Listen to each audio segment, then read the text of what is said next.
आफ्ताब इकबाल साहब के लिए मेरा वही पैगाम है कि आफ्ताब साहब अपनी लाइन लेंथ ठीक करें और वापस आ जाएं।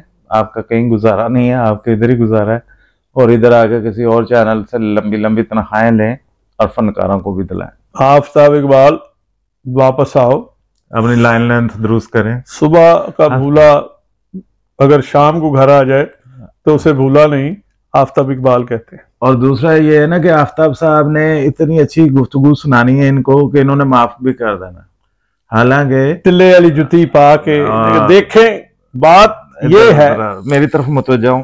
असल में उस वक्त ये हुआ कि इमरान खान की मोहब्बत में हम लोग इतनी दूर चले गए कि लगता था वापसी का कुछ जरिया। अच्छा, आफ्ताब इकबाल इस किस्म के पैर जोड़ लता खोल के ऐसा गुफ्तगू करेगा कि वो बिल्कुल 360 दे यूटर्न ले लेगा। हाइब्रिड सिस्टम वाले लगना है कि इस तो अच्छा बंदा कोई नहीं है, अभी तो हमें जाया कर ले।